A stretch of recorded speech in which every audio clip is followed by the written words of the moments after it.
On today's episode of Speak Shame with Dr Connie Kerali. During that time, there was also this feeling of anxiety within medicine. What I felt was particularly shameful about the anxiety is the feeling that you shouldn't have anxiety as a doctor, and so you feel alone. When actually there is such power in sharing those stories. There was the opportunity to have some coaching. It was the first time I'd taken a step back and processed what had happened throughout those years of medicine. Being listened to properly for the first time in my life was absolutely transformational. Hello, remarkable woman. I'm your host, Dr Connie Kerali, medical doctor, life coach, and survivor of sexual violence.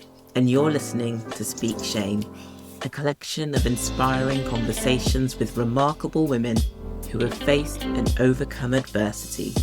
By sharing their stories, my hope is that you may find strength, connection, and hope in your own journey, and that shame itself loses its power. So sit back, relax, and don't forget to follow the show. Joining me on this week's episode is the remarkable Dr Alison Smith. Alison is the founder of Earth and Bloom, a coaching practice created to support doctors and healthcare professionals. Her work is a harmonious blend of one-to-one coaching, facilitation, and creativity, all grounded in the restorative power of nature. A former GP with more than 20 years in medicine, Alison has worked in many roles as a partner, salaried doctor, locum, and most recently as clinical lead providing NHS care for some of the most vulnerable groups in society. She continues to have an interest in inclusion health and the wider social determinants that influence inequality in healthcare. Her career gave her deep purpose and meaning, but also exposed her to the pressures, responsibilities, and hidden struggles of medical life. During a demanding period balancing career progression and family life, Alison turned to coaching. Over the past 6 years, Alison has coached well over 200 doctors and healthcare professionals, both within a number of NHS programmes and through her private practice. She also writes and speaks openly about the realities of medicine, the joy and purpose, but also the shame and anxiety that too often go unspoken. At the heart of her work is a simple but powerful belief that with time, compassion, and connection to ourselves, to others, and to nature, doctors can rediscover clarity, confidence, and the ability to flourish. So thank you so much, Alison, for being with me today. Thank you, Connie. It's a real pleasure to spend time with you this morning. And I'm so excited to get started. As a GP myself, I'm so excited about this conversation. And we're going to kick things off like I do with all my guests, just by starting to get to know you a little bit. So my first question to you is this. If your life story was turned into a book, describe for me what would happen in chapter 1.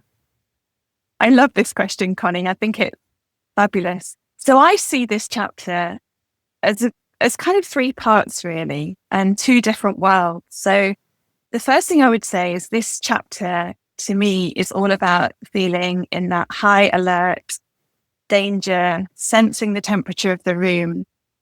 When I think about my childhood, I grew up feeling things very deeply, a sense of putting other people first, of being on high alert, living in a household that was filled with anxiety, actually. And yeah, that sense of just always watching out, always being hypervigilant, sensing the temperature of the room, sensing what was happening to other people. And I see that now as very much, that was my focus. It wasn't about me and how I was necessarily feeling. And also a sense of real secrecy and shame. I grew up in a household where difficult things weren't talked about. My parents divorced when I was in my teenage years, and there was a lot of secrecy around that in terms of sharing in the home what was happening. But also for me as a teenager, I grew up in this, I was born in the 70s, grew up in the 80s. It was a very different landscape. Divorce wasn't really openly spoken about. I remember feeling at school, no one in my classroom had parents that were going through that. As an adult now, you realize that obviously things, people, it's not all rosy and not everyone's in a happy family, but that's certainly how it felt. And I think that shame, looking back on that, was a big part of my childhood, actually, not wanting to share that, not telling anyone what was happening at home. And that sense of, again, growing up, not feeling good enough, pretty enough in lots of senses. On the other hand, the other kind of world that I lived in was a beautiful world. It was a world of being in my grandfather's garden. I come from a line down my grandfather's side. He was a head gardener. He had his own garden centre. He was a head gardener. His grandfather was a gardener in an estate. And I used to spend a lot of time with my grandfather in his garden, his beautiful garden. And that to me is this beautiful green oasis of calm, of sanctuary, of solace. And I recognize now how moved I was, even at that age, by beauty, beautiful things. So I remember particularly him growing lots of fruits and raspberries in the garden, the beautiful, vivid red, looking for nests, blackbird nests in the pear tree and seeing their eggs, the beautiful colours of their eggs, speckled turquoise eggs. And so there's this real contrast. And I think how I see that now, I recognize that I see a lot of stuff in colour. I see things through colour. I love to express how I'm feeling through colour. And I was thinking about your lovely question. And actually, if I had illustrations to go along with that chapter, the colours they would be. I guess the first page would be that kind of red and yellow, danger, danger, the kind of police tape, that sort of stark colours. And the other illustrations would be the beautiful greens, the different shades, the calm, muted colours of that sanctuary. So, yeah, very contrasting worlds, actually.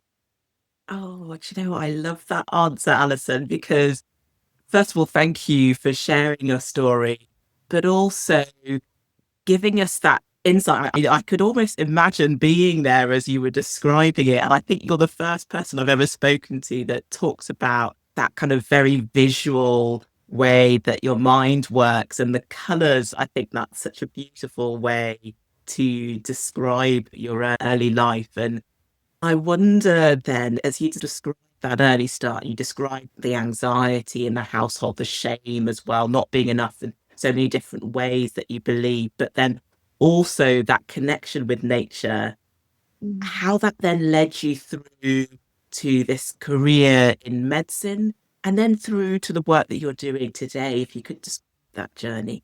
Well, I suppose if we go from that chapter on to, I suppose, school is where I'd start with that, the sort of, I think, from speaking to hundreds of doctors, it's a very common scenario, the sort of typical good girl at school. I was academic. I was shy. I was quite quiet, studious, got on with things, didn't really question anything. And I think that suited me at that time because it kind of gave me a place. I went to not a very good school, but there was a group of us in sixth form who were all academic. We wanted to do well. We wanted to go to university. And so it suited me to be in that safe collective, really, at school, when everything around me at school was pretty chaotic. It was quite a challenging school.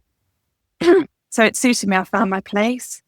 But also from a very young age, I had a desire to be a doctor. I can't remember exactly what age, but I always knew that I wanted to do something that was vocational, that gave me a strong sense of purpose, that I wanted to do good. I mean, it sounds quite cheesy, and I know, but I really did want to do something that I was doing something for the good of others.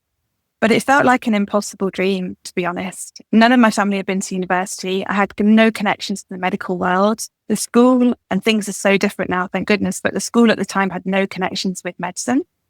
And as you know, it's really important to get work experience before you apply to medical school. And I felt like there were just no doors that were opening for me. But I wanted to do it, so I persevered. I got a place to go to medical school. I kind of picked the medical schools. At that time, it wasn't a case of getting straight A's. You could, heaven forbid, have a B or a C and still get into medicine. And I picked those universities where I thought I would have the best chance. And I did get a place, but sadly, I didn't make my A-level grade. And so looking back on that really tapped into that sense of not being good enough and being an imposter. Having strived so hard to get there and then not to make that really did hit me quite deeply, I think, at the time. And again, careers advice at that time was, well, you can get into dentistry through clearing, Alison, so why not do that? So I did it because I wanted to go to university. And actually, I loved dentistry. I loved studying. I loved the sense of, it was a very small year group. I loved that sense of camaraderie, being part of a really, again, it's that collective experience, I think, that really works for me. So to cut a long story short, did dentistry in 5 years. After dentistry, knew I didn't want to be a dentist, and I still wanted to be a doctor. So I went into the world of maxillofacial surgery, which, for those who don't know, is a specialty where you have to be doubly qualified. So everyone's qualified as a dentist and as a doctor and as a surgeon. So it's an intense period of training. Everyone's very highly qualified, and it's a demanding specialty. So what happens in Maxfax is you work in that as a dentist, looking after really sick surgical patients, performing surgery, working in an environment which is like being a junior doctor, but you're not a doctor. So again, I think about that now. Gosh, what an environment. I mean, for someone who didn't feel like they should be almost in that world, it was hard. It's a hard culture anyway. It's actually quite, at the time there was quite a lot of toxicity in that culture. I hope things are changing now, but it was hard. And again, there was a lot of shame. There's a lot of feeling not good enough. Some great role models, but also a lot of humiliation, a lot of teaching by humiliation, a lot of shame, a lot of feeling like you're not worthy, which was tough. But I persevered and I applied to medicine, and I got into do medicine at Newcastle in 3 years. Once you've done dentistry, you could have a shortened course. And yeah, that was great. But again, it was a different experience to being a medical student at 18. I think there was still that sense of feeling not quite like everyone else. I was probably 26, 27 at that time. I had to work to fund my medical training. So I was doing on-calls in Maxfax, evenings, weekends, which meant I didn't go to all of the teaching necessarily, but also that you just couldn't be part of that main sort of student life. And actually, I probably didn't want to, because I'd done all that for 5 years. I'd moved on, in terms of my life. But I guess looking back, there was that sense of being slightly other than as well. And then I got into house jobs and GP training, and yeah, highs and lows, immense highs. Again, I loved the sense of working in a team. At that time, we were still working in the traditional firm structure, which really suited me. There was always somebody in the team that was that kind of supportive person, confidant that you could, just a real support structure, which I think was so important for me. During that time, there was also, as well, and I've written quite a bit about this feeling of anxiety within medicine. The anxiety of turning up before a night shift, the anxiety of turning up to a ward round, knowing that you've got to present patients, the anxiety of speaking to relatives with bad news, just sometimes the anxiety of showing up as that professional, holding so much. It was hard. And whilst there was support, particularly during my first house jobs, would be when I think there was the most support. During my GP training, I didn't always feel that support. And certainly when I progressed to being a GP, at times I could feel very alone in that situation. I had my son just as I completed my GP training, and I went back after 6 months of maternity leave into my first GP job. And that was really hard. It was kind of a feeling that you were juggling, that you weren't quite doing anything well enough. You weren't quite being a mum well enough. You weren't quite being a doctor well enough. And also the sort of shame of holding that all together and feeling like nobody was really listening, not even listening, not even asking how you were. So I think that would be one particular low that just felt very, very lonely and very hard.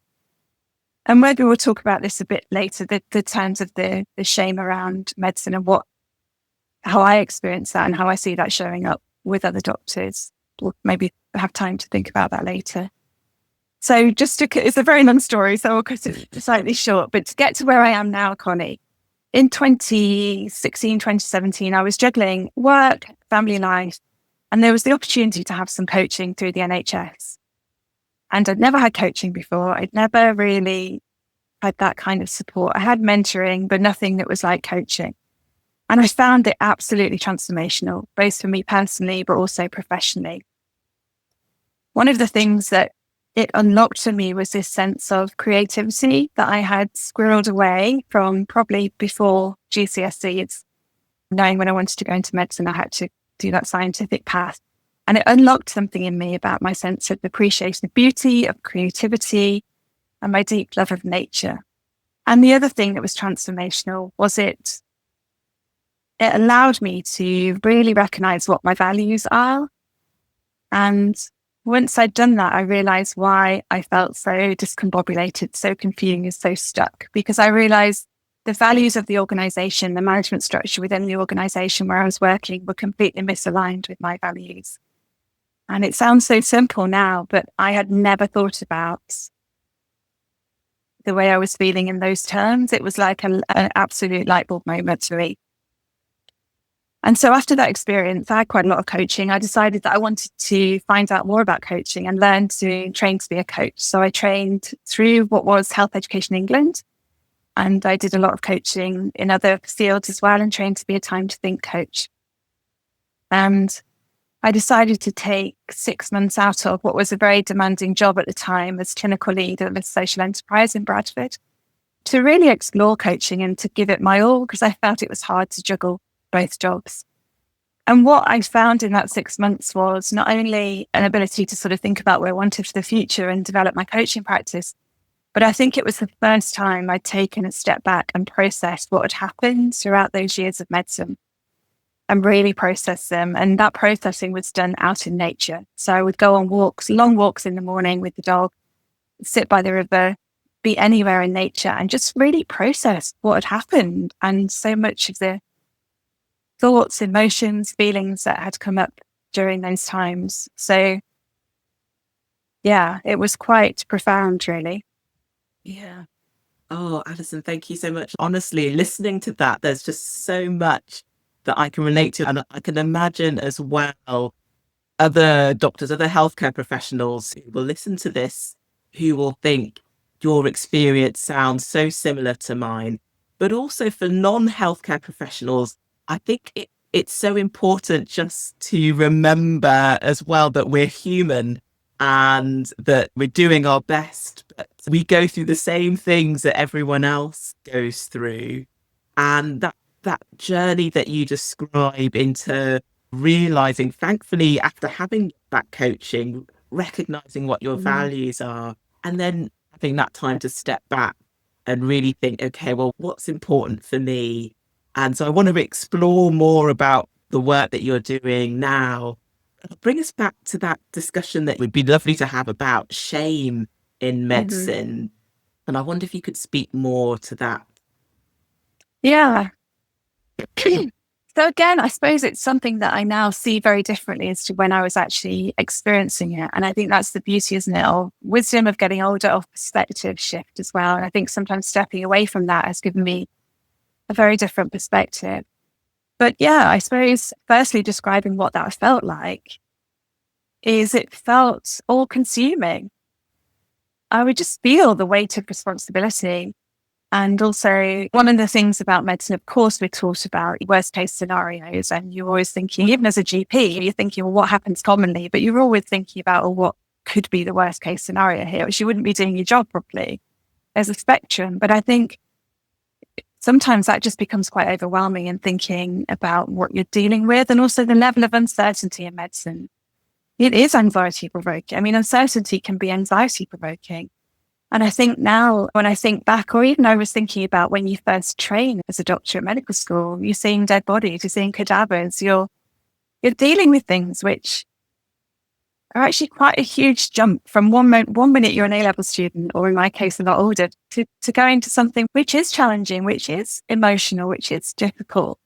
So it felt, yeah, I think that's what I can describe, this sort of feeling of this constant gnawing anxiety, whatever I was doing, whether it was preparing, like I said, to go on a night shift. I mean, certain things were particularly anxiety provoking. Working in A&E, I found very hard, I think partly because of the shift patterns, the fact you're on your own a lot.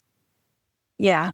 But I think, and this is what I've written about quite recently, I think what I felt was particularly shameful about the anxiety is the feeling that you shouldn't have anxiety as a doctor, that calm is competence, that, we're taught not to show our emotions. We're taught that we have to be collected and calm for other people so that we ensure they feel okay. And of course, you have to show up as a professional. I get that. And it's not about that. It's about the fact, I think also what was very hard is that I didn't feel that there was any kind of avenue to talk about it. I felt, there's been so many situations, and I'm sure the same way you've had, pretty horrendous things happen at work, and people just carry on as normal. The team just carry on as normal. It's not really spoken about. And there has to be a means of talking about that. We weren't meant to do this work alone. We're all going through this. This is what is quite hard to imagine, isn't it? We're all going through this emotion, and yet no one talks about them. Yeah. And so you feel alone, when actually there is such power in sharing those stories. And of course, it has to be in the right environment. You can't do it at that moment when something happens, but there has to be time and space made within medicine to talk about those things. And I think that really resonates. And I think that for so many people, not just in healthcare, but in other emergency services, the police, social services as well, fire services, when you're in critical events, but also events like in general practice, when you're talking to someone about their cancer diagnosis or maybe the hardest point in their life. And we're human, you hear those stories and it's always going to impact us. And it leads me on to then my next question is then, how has your experience then connected you and shaped you in the work that you're doing today? It's such a big question. I think the first thing I would say that is the experience I've had has shaped me in that they've made me who I am today. And I guess what I mean by that is that I'm able to understand myself much more, what I need, what makes me anxious, what calms my nervous system, just what I need, what my needs are, which I think for so many years, from being a child, but also within medicine, that wasn't on my radar, really. It was all about other people and how they felt or what they thought of me. And I suppose that's been, certainly getting older and going through life, but also training as a coach has given me so much in terms of understanding human behavior, understanding how our minds work, what makes people tick, has been so helpful. And I think also what's really been a significant part of that training has been training in the thinking environment. The thinking environment is a creation of someone called Nancy Klein. And in summary, it's having 10 components which enable us to do our best thinking. And they, when you think about it, they make so much sense. When we feel at ease, when we feel comfortable, when we feel listened to, when we feel understood, when we're not interrupted, when we're not fixed, we do our best thinking and our best processing, and we can make sense of the world. And so doing that training and probably being listened to properly for the first time in my life was absolutely transformational. And that has a ripple effect in terms of how you listen to others, how you show up in the world, how those people might then listen to someone else. It sounds so simple, but it really, really changed my life, actually, in terms of how I show up and how I think it also gives you a real compassion and understanding and empathy for others. Because part of it is also when we listen to other people, we all have assumptions about what other people do and what they think. And actually, it's a way of really breaking through those assumptions and actually really listening to people. So that has really shaped me in terms of the work that I now do with doctors and healthcare professionals in terms of creating that environment for them to show up and be really listened to. And it is amazing what happens when we don't try to fix people, which has been quite a shift from being a GP where, obviously people come to you for advice and, to seek that experience and expertise. But it's been a beautiful shift. And I think what I would say, I could go on forever, but I think my experience has shaped me into knowing that anxiety is part of life and what makes us human. And like you said, within healthcare, within high stress professions, we wouldn't be human if we didn't feel that anxiety.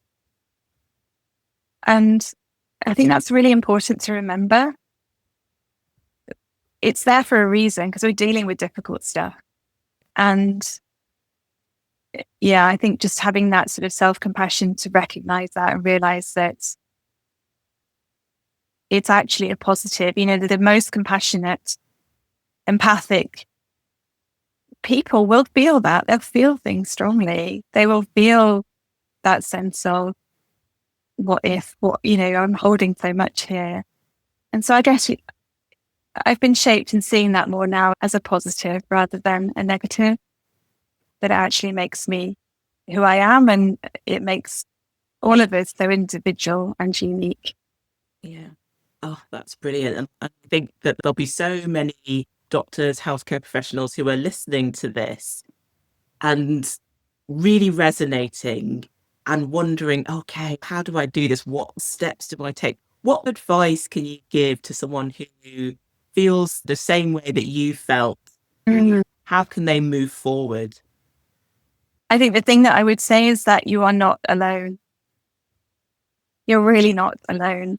And, hopefully now where people speaking more about their stories, there is more information out there about how people feel, how they're showing up. But also, it's very, very difficult to get perspective on a situation on your own, I think. And that's where I think find that right person to talk to, whether it's a trusted friend who listens, whether it's a therapist, whether it's a coach. Find that person. And it might take a while to find that right person, but you don't have to do this alone.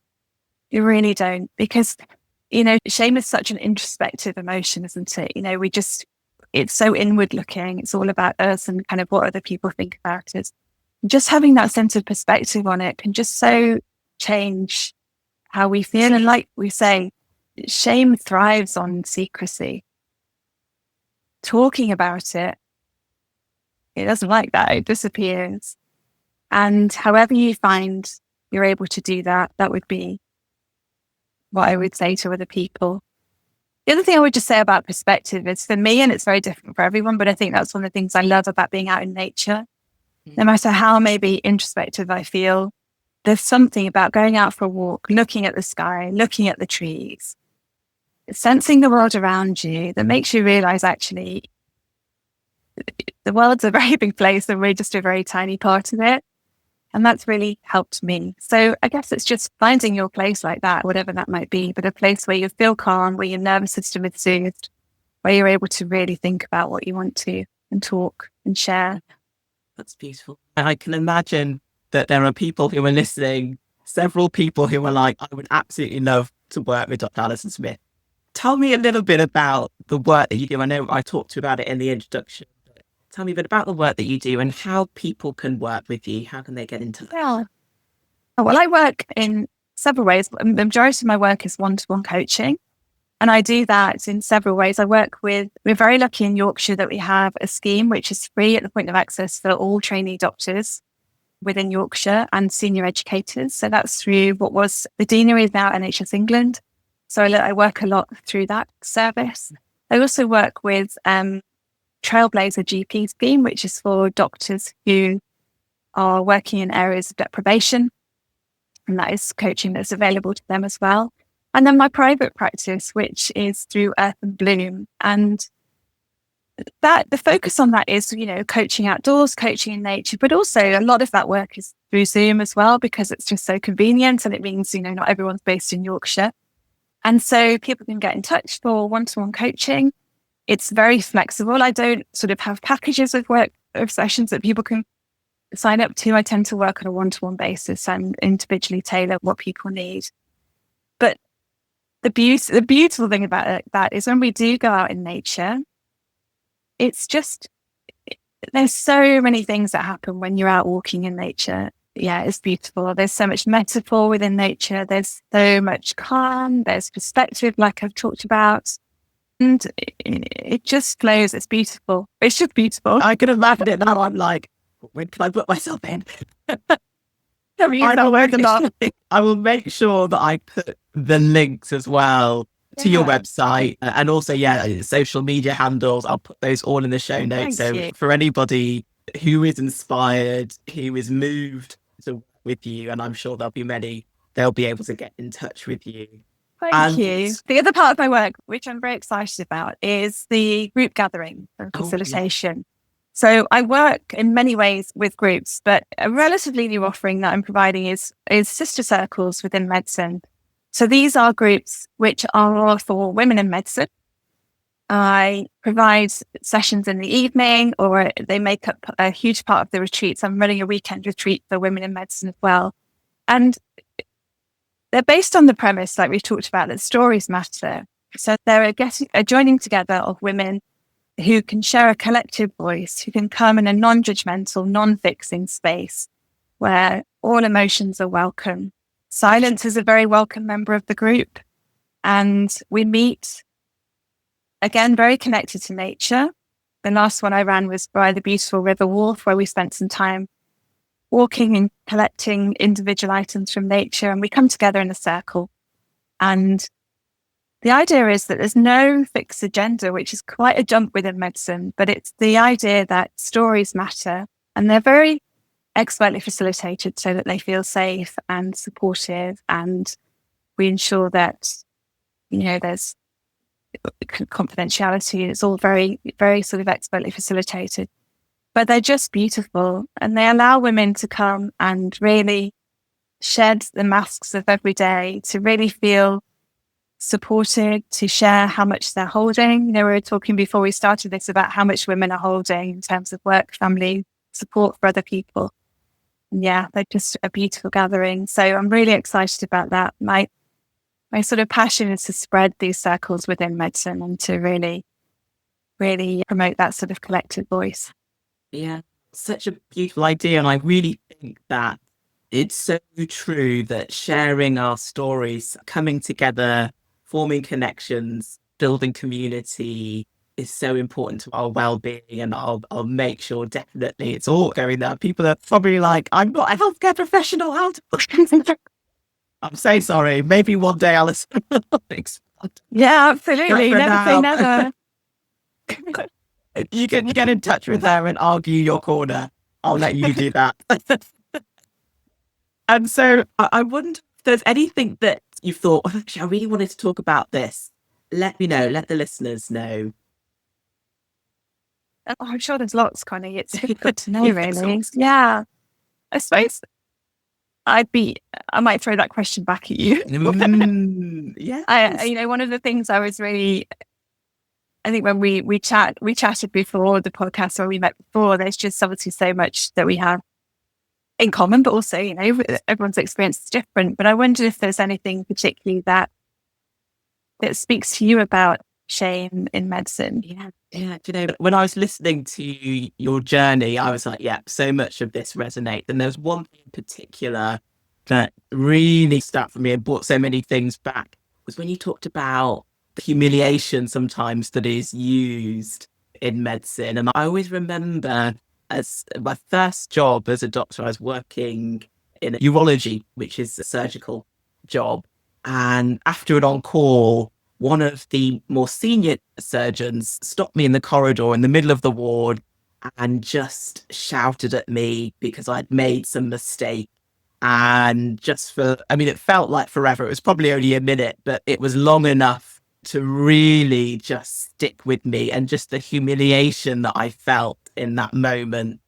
And it does stay with you. It really does. And I think those little events throughout your life, when really what you want is that supportive environment. And yes, we're all going to make mistakes, and it's important for us to learn from those and for that to be fed back to us. But it's the way that it's done. And I'm sure that so many doctors, healthcare professionals, and I'm sure lots of people in other professions will relate to this teaching by humiliation, and how actually we need to speak about these things and to say actually it's not okay, and by all means correct us and when we're making our mistakes, but there are ways to do that. So that definitely really resonated when you talked about that. Thank you. Thanks for sharing that. Yeah, absolutely. I think, all I would say is just, it comes down to we talked about being human, but it comes down to that real sense of humanity, doesn't it? Treating people with respect. Of course, there's things to learn. Of course, there are high standards within medicine, but it's how those things are, how people show up day to day and how they treat others. And also, I want to end, it's not all doom and gloom at all. I think huge steps have been made in terms of medicine. I think we've been slower than some other professions to get there, but the fact that coaching's available, the fact that we have NHS practitioner health who do an amazing job in terms of, people who need therapy or mental health support, conversations that people are having, there's huge strides being made. And also in my experience coaching so many doctors in terms of resident doctors, people in training, just their self-awareness and understanding of their self is phenomenal. And when people are given that time to think, to process, to not be told what to do, it's amazing what can happen. Yeah, absolutely. Yeah. And it's such an important conversation. I'm so glad we've had this conversation today. And I always like to end the podcast by finding out, if you had to name one remarkable woman who has inspired you, who would it be and why? Again, a lovely question. So difficult. There are so many people throughout my career. When you get to the 50s, there's a lot of people. But I thought about this long and hard, and I've picked, over recent years, I've been really interested in poetry as a means of self-expression, of understanding myself. Joy, really. It's just so beautiful again. But also I use it a lot in my work, particularly in my group facilitation work and my sister circles. And I've chosen Donna Ashworth, who is a poet. She is a remarkable woman, I feel, for many reasons. She has this amazing ability to find the words for so many emotions, thoughts and feelings that I can find it hard to speak. Her words just go straight to my heart. They make me cry, they make me laugh, they make me smile. I share them with people because I just have to, because I think they're so beautiful. And I think she's a companion to so many women. Particularly pertinent to this podcast is she dismantles shame, and she dismantles a lot of the shame around being a woman. So aging, imperfection, grief, societal expectations of women come up in her work so often. But most of all, and why I feel she's so aligned with the work that I'm hopefully doing, is her generosity of spirit. She's created a lot of books, a lot of poetry, but she says quite freely, share this amongst your communities. Use it, share it with people. And I absolutely love that, because I think, again, it ties in with the collective and the storytelling and the sister stories. We need this. We need to share these stories, and her stories in poetry is so beautiful. And I wondered if you'd let me share one before we finish. Yes, please. I was like, I need to actually find her work. I have to send you. Yeah. So this poem is called Women Can Have It All. I think women can have it all, as long as the all is including the small, and not the dream blindly handed down by circus clowns on a merry-go-round. We can have love, lots of that, pure friendships, messy homes with imperfect parts. The mess is art, and we must have messy lives for happy hearts. We can have space to weed out shame, disapproval, and disgrace. We can have peace, but peace comes only with the final release of perfection and no clear direction. We can have success if failure is an ingredient, not an impediment. This life is no experiment. It is universally, spellbindingly sent. We can have it all, every drop, and it starts with seeing what we've got. So lovely. Oh, thank you so much for introducing. I can't believe I've not heard of Ashworth before. I'm going to go read all of them now. You'll spend days. I will. And it's such a lovely way to bring the episode to a close. So I really thank you for being here, Alison, and I really appreciate you giving your time. Oh, thank you so much, Connie. It's been lovely to chat.